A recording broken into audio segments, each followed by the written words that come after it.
Cerramos este 2022 en Somos Unju repasando los momentos más destacados de los programas de este ciclo.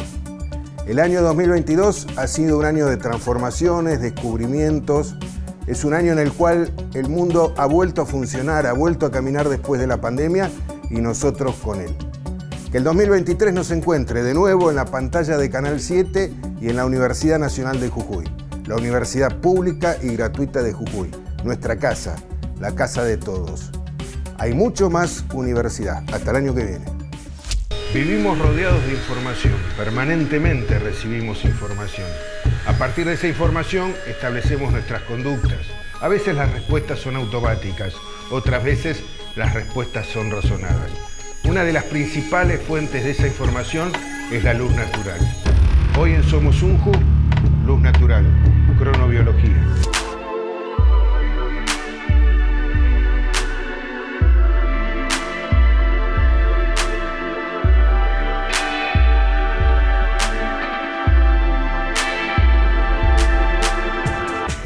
La luz que llega al ojo cumple dos funciones. O cumple efectos visuales o cumple efectos no visuales. Cuando nos referimos a los efectos visuales que tiene la luz, es la luz que nos permite ver, es la luz que nos permite formar imagen, es la luz que llega a los conos y a los bastones, que son las células de la retina, que captan esa información lumínica y en el cerebro, en las áreas visuales, forman las imágenes. Pero por otro lado, el tema que nos va a ocupar el día de hoy son los efectos no visuales que tiene la luz, que es la luz que llega a otras áreas del cerebro, en especial al hipotálamo, donde va a cumplir funciones biológicas y conductuales. Este reloj biológico es el que toma la información del ambiente diariamente, se sincroniza y se entrena para funcionar en forma coordinada con los ciclos de 24 horas del medio ambiente. Es decir, que toma la señal del ambiente, luz, temperatura, interacciones sociales, los horarios de comida. Hoy estamos hablando específicamente de la luz como señal sincronizadora más potente para el reloj, es decir, el que me da la hora exacta al organismo. Y esta información que ha llegado al reloj biológico es distribuida al resto del organismo. La evolución humana ha estado moldeada por la luz. La especie humana surge hace cientos de miles de años en África y es ahí donde heredamos el reloj biológico de nuestros ancestros. En esas latitudes, en esa parte del Ecuador, el día y la noche duraban aproximadamente lo mismo a lo largo del año y esas eran condiciones ideales para el ajuste del reloj. De hecho, el amanecer y el anochecer y el atardecer eran eventos completamente diferenciables, pasando de la luz natural brillante a la oscuridad total en menos de una hora. Entonces, nuestro cerebro, nuestro organismo ha evolucionado bajo ese patrón de exposición a la luz natural durante el día y a la luz de la luna durante la noche. Cuando el ser humano comienza a migrar desde el Ecuador hacia el norte y hacia el sur, esas condiciones ambientales dejan de ser ideales porque cambia el patrón de exposición a la luz y luego, sumado a la invención de la luz eléctrica, comenzaron a surgir enfermedades, por ejemplo, estas relacionadas con la irrupción, con la interrupción del ritmo circadiano. El mejor ejemplo de este efecto no visual o este efecto psicobiológico de la luz en la salud lo es el trastorno afectivo estacional, o más conocido por sus siglas en inglés SAD, que es un tipo de depresión con un patrón estacional, o sea, los síntomas depresivos se dan en el otoño y en el invierno y desaparecen en la primavera y el verano. La luz natural es vital para nuestro organismo y para nuestra supervivencia. La ciencia argentina nos ayuda a redescubrir la luz y sus efectos y a seguir transformando nuestra vida. Los videojuegos son sin duda la principal innovación del mundo del entretenimiento en el siglo XXI. La universidad prepara recursos humanos a través de la Tecnicatura en Videojuegos de la Facultad de Ingeniería.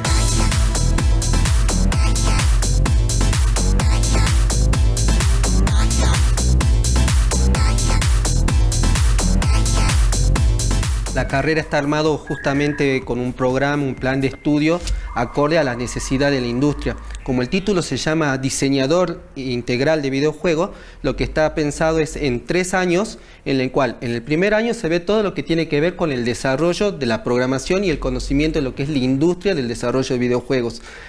En segundo año, la parte importante está centrada en el arte, ¿sí? Porque bueno, acá se ven materias como animación, se ven materias de diseño de sonido, se empieza a ver también cómo se puede transcribir la idea del desarrollo de videojuegos en un entorno en el cual luego los profesionales lo van a crear, porque esto va a necesitar un equipo de desarrollo de videojuegos. Entonces aquí en una materia llamada diseño de videojuegos, ellos arman un documento de diseño de videojuegos, nosotros lo llamamos GDD. En ese documento está plasmada todas las ideas desde su concepción hasta el momento en el cual ya tienen que empezar su producción. En tercer año es la parte muy interesante. En esta etapa nosotros apuntamos a que los estudiantes puedan liderar equipos de proyectos. Entonces ahí tienen materias como taller de proyectos, planificación de tiempo, aplicación de metodología de desarrollo de videojuegos, también que pudieran ellos aplicar a convocatorias, saber cómo buscar quién pueda patrocinar y colocar dinero para sus desarrollos. Y alrededor de todos estos 3 años está toda la estructura para que puedan ellos, por ejemplo, comunicarse eficientemente a través del inglés, el estudio de la psicología de los videojuegos y otras materias interesantes que tienen que ver, como por ejemplo, con el tema de que pudieran ellos realizar, antes de que se reciban, un portfolio con por lo menos 2 proyectos reales de videojuegos. Tengamos en cuenta que en este año la industria de videojuegos es la única que se estima que crece un 20%. Esta industria ya está hace 40 años, ¿no? Entonces lo que se está necesitando, a diferencia de los primeros años donde todo estaba alrededor solamente del programador, básicamente el juego lo definía el programador, hoy en realidad lo define el diseñador. Hola, doctor. Hola, soy el doctor Sanlotodo. Dime cuál es tu nombre después de nacimiento. Convengamos que nosotros vivimos imaginando también, ¿no? Creando este espacio de los videojuegos, les da mucho la apertura a los chicos que tienen algún tipo de problemas, porque hoy los videojuegos no solamente son de entretenimiento, sino que también tiene, como les decía, distintas aristas. En la parte educativa hay juegos que enseñan, hay juegos que más allá de entretener van construyendo una historia, van construyendo una biografía, te informan. No es solamente entretenerlos por el entretenimiento mismo. En la salud, que también últimamente se ha trabajado con los videojuegos y se trabaja y cada vez se va progresando más en las distintas patologías, también es un elemento y una herramienta hoy más que nada para poder abordar ciertas temáticas o ciertas patologías, ciertas situaciones, digamos, que la sociedad hoy requiere. Y un elemento a destacar por ahí es también quién lo produce, ¿sí?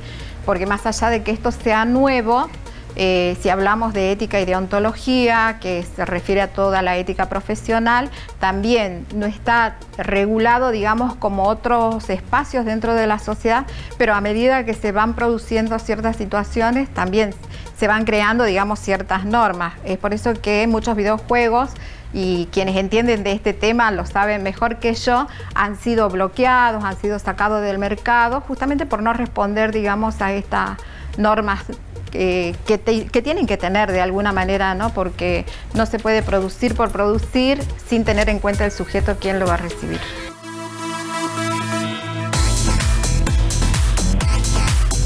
En todo el mundo, el ámbito del entretenimiento, la industria del entretenimiento sigue en crecimiento. Hoy hemos visto de qué manera la Universidad Nacional de Jujuy prepara recursos humanos para lo que es la industria del videojuego. Ha sido en Somos Unju un recorrido por este apasionante mundo de los videojuegos. Hasta un próximo encuentro.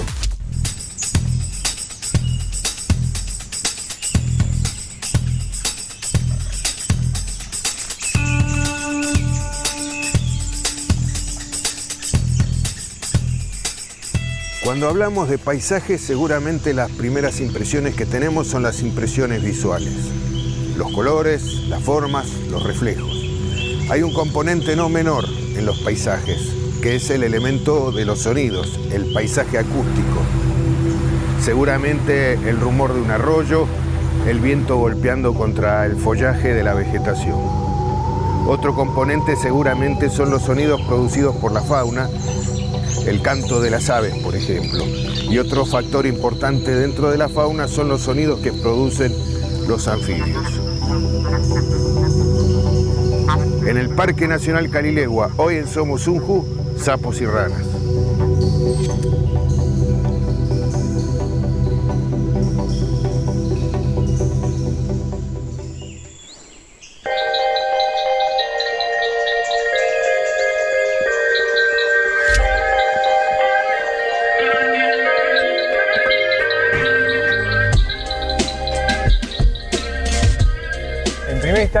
El Parque Nacional Carilegua es el área más representativa de la ecorregión de yungas dentro de la provincia de Jujuy. Además, cuenta con un 52% de especies de ranas y sapos de la provincia de Jujuy, o sea, tiene una gran representatividad de anfibios de la provincia. Además, sumado a esto, tiene varias especies que son endémicas, es decir, no se encuentran en ninguna otra región que no sea fuera de este lugar. Y otra cosa que habilita el Parque Nacional Carilegua para realizar este tipo de estudios sobre ranas y sapos es la accesibilidad al parque, que es muy accesible. Acompañado de esto, la logística y el acompañamiento del personal del Parque Nacional es sumamente importante para nosotros los investigadores para realizar y encarar algún tipo de un proyecto de investigación. En este estudio lo que hicimos fue proponer una metodología nueva para la región, que es mediante grabadores digitales automatizados, que fueron instalados en distintos ambientes donde estas ranas y sapos se reproducen, en lagunas permanentes, en arroyos de montaña y en bosques húmedos. Estos grabadores fueron programados para grabar 3 minutos por hora durante todo el día, durante distintas temporadas del año. Entonces nosotros con estos grabadores aumentamos la probabilidad de detección de cantos de anuncio, que son los cantos emitidos por los machos adultos para atraer a las hembras. Y esto es un indicio de su actividad reproductiva, es decir, nos da a nosotros pistas de cuándo empiezan a cantar y cuánto tiempo vocalizan, y por lo tanto cuánto tiempo se reproducen las distintas especies de ranas y sapos. Instalamos los grabadores, como te comentaba, pero también acoplado a eso hicimos relevamientos con una frecuencia mensual, porque muchas veces pasa en el campo que hay especies que están pero no están activas, vocalmente activas en ese momento. Entonces siempre está bueno complementar, ¿no?, con búsquedas visuales a este tipo de relevamiento acústico. Una de las preguntas, los objetivos específicos que teníamos para este trabajo era establecer los distintos patrones de fenología acústica que nos dan indicio a sus distintos periodos de reproducción que tienen las distintas especies.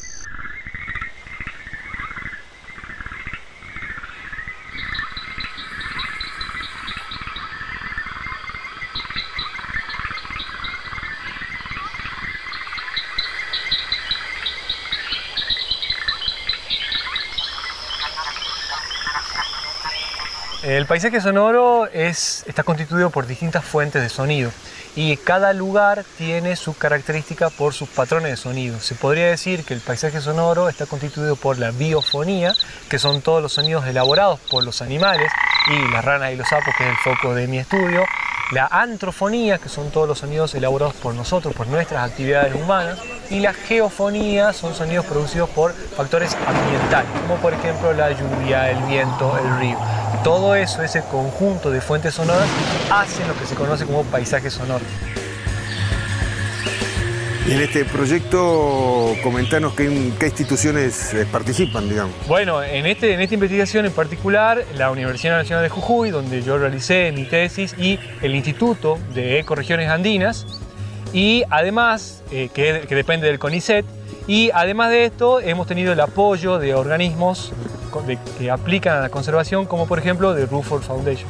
Como siempre, Martín, en este tipo de trabajo de investigación científica, cada certeza en la cual se avanza abre una serie de nuevos interrogantes, así que queda claro que hay mucho todavía por trabajar, mucho por estudiar, mucho por analizar, así que bueno, obviamente te deseamos lo mejor para el futuro de estas investigaciones y por supuesto desde Somos Unju estaremos atentos a los nuevos avances que se produzcan.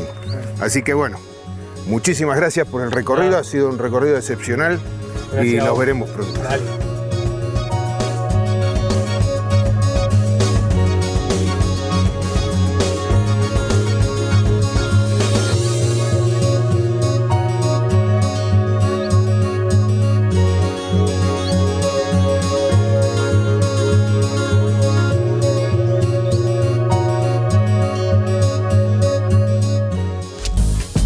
Estos son todos los ingredientes que lleva, te lo voy mezclando, te voy contando y sí, acabamos.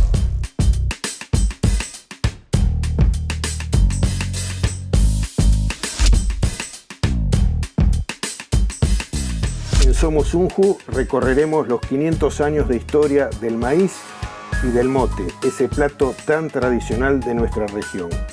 También llegaremos a nuestros días con la gastronomía actual y de qué manera se revaloriza ese plato tan nuestro como es el mote. En 2018 comenzamos a realizar investigaciones arqueobotánicas, es decir, estudiando aquellas plantas que fueron utilizadas por las poblaciones en el pasado. Particularmente comenzamos en el sector centro-sur y central de la quebrada de Humahuaca, en los pueblos de Tumbaya y Tilcara. Allí, en los sitios arqueológicos prehispánicos, encontramos restos microscópicos, es decir, que se ven con la ayuda del microscopio, de granos de almidón de maíz y porotos. Los granos de almidón son sustancias de reserva que se encuentran sobre todo en las harinas, y en el caso particular de los hallazgos de maíz y de poroto, estaban entrampados en los restos de comida de los restos de las personas. Pero también encontramos restos de estos cultivos andinos tan ancestrales e importantes en la gastronomía prehispánica en artefactos de molienda y cerámica arqueológica, como la que pueden ver aquí. Yo trabajo en colaboración con otros compañeras, colegas del equipo que justamente se especializan en el análisis de la tecnología cerámica, como la doctora Cremonte, la doctora Agustina Escaro, para el sector centro-sur, y para el sector central con la doctora Clarice Otero y la arqueóloga Vanessa Juárez. Junto a ellas es que yo puedo entender cómo es que son procesados, mediante qué tipo de equipamiento culinario, como menciono. Que decías que el ingrediente principal es maíz capia, de ellos el blanco. El blanco, sí. ¿Sabías que aquí en la quebrada tiene una larga tradición? Y sobre todo en el registro arqueológico han aparecido restos de maíz, y sobre todo de esa raza, en sitios de momentos incaicos, aquí en la quebrada. Y en nuestras investigaciones lo que estamos buscando es justamente estas raíces ancestrales de la cocina actual en la quebrada. Y justamente la técnica del maíz mote o mote pela, como se lo conoce mote ahora, pela, sí, tiene una larga tradición y ha sido mencionada como habíamos comentado antes, en fuentes históricas. Así que es súper interesante cómo en la actualidad se puede reversionar, generando aún más versatilidad. Sí, es un alimento de por sí versátil. Yo creo que todos los alimentos en algún punto son bastante versátiles. Hay que tener un poquito de imaginación, jugar un poco y se pueden hacer cosas distintas de lo tradicional. El mote es una cosa exquisita, digamos. Uno de los manjares que nos da la Pachamama de verdad, porque tiene una gran variedad. El mote inclusive se puede cocinar con almíbar y se puede freír después para algo dulce. O sea, los alimentos en general tienen mucha versatilidad, y los productos regionales, sobre todo los endémicos de aquí, son extraordinarios en cuanto, primero, a las propiedades alimenticias que tienen, y después esa impronta de la tierra que no está en otros productos ni en otros lugares. Eso, las papas, el maíz, son muy particulares. Sergio, te agradecemos mucho que nos hayas servido de este lado, y hemos hecho en el programa de hoy un recorrido con el mote desde hace muchos siglos atrás, a través del trabajo de los arqueólogos que nos indican que esta era un alimento, una comida, una forma de cocinar el maíz ancestral, hasta nuestros días, que seguimos revalorizando con este helado, que en realidad sigue siendo hecho y sigue siendo cocinado sobre la base de las tradiciones que estas señoras cocineras mantienen. Así que realmente, Sergio, un gusto poder compartir este helado con vos para terminar este programa de esta manera. Un placer.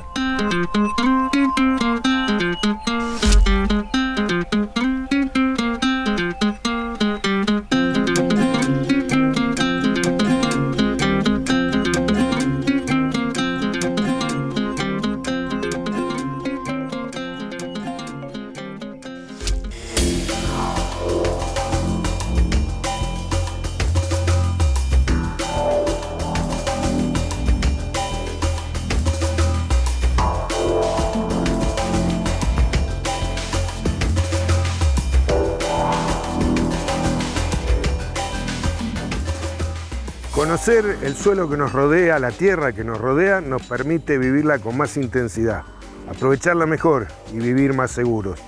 La tierra que nos rodea está en movimiento y a veces ese movimiento nos hace temblar.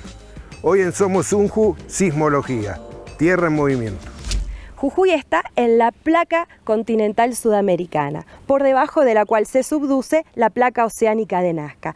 Este proceso genera una presión, ¿sí?, que da lugar a la formación de fracturas y pliegues, construyendo a lo largo de millones de años las cadenas montañosas que llamamos los Andes. Podemos ver una fractura. Ahí vemos una planicie que de repente queda truncada por este cerro. En realidad lo que está sucediendo es que este pedazo de corteza se está subiendo por encima de aquella a través de una fractura. Jujuy entera está en una zona sísmicamente activa, nivel 3, color naranja en un mapa de peligrosidad. ¿Y entonces qué tipo de fenómenos podemos decir que son los sismos? Los sismos son movimientos de la Tierra que ocurren en realidad en el interior de la Tierra, pero que se propagan como ondas, como cuando tiro una piedrita en un estanque tranquilo. Se propagan en todas direcciones. Y las ondas superficiales son las que nosotros sentimos y las que generan daños en nuestras casas. La historia geológica de los Andes tiene un tiempo más o menos de 50 a 60 millones de años, ¿está bien? En ese tiempo se fueron levantando y generando esta cordillera que estamos viendo actualmente. A medida que se va generando, la deformación se fue propagando desde el oeste hacia el este. Eso quiere decir que si nosotros nos fuéramos a 50 millones de años atrás, quizás esto sería una zona, un valle, una zona llana, como de la zona del Ramal, y tendríamos la cordillera muy al oeste, en la zona de Chile probablemente. ¿Está bien? Eso quiere decir que durante el tiempo de los últimos 50 millones de años, la cordillera ha ido migrando, o la deformación y el crecimiento de las cordilleras, la rugosidad ha ido migrando hacia el este. Los sismos migran. Esto, como venía diciendo, tenemos hoy por hoy la zona más activa tectónicamente, hablando de estructura, es el este, hacia la zona del Ramal. ¿Está bien? De hecho, si vamos a ver cuáles son los sismos más importantes en el NOA en el último tiempo, nos tenemos que ir, por ejemplo, a Rosario de la Frontera, que es la zona donde hubo un sismo muy importante que incluso destruyó casas, todo. A la hora de analizar la intensidad y la fuerza que tiene un sismo, tiene que ver distintas cosas. La profundidad es un factor importante. Cuanto más somero, más se va a sentir en superficie. Otro es la intensidad que tiene ese sismo, ¿está bien? Que es en la escala de Richter se mide. Un sismo de 3-4 superficial ya puede generar daños en superficie. Me voy a San Salvador de Jujuy. Voy a conversar con Juan Pablo y con Guadalupe acerca de los sismos, pero ya ahí en la ciudad capital de nuestra provincia.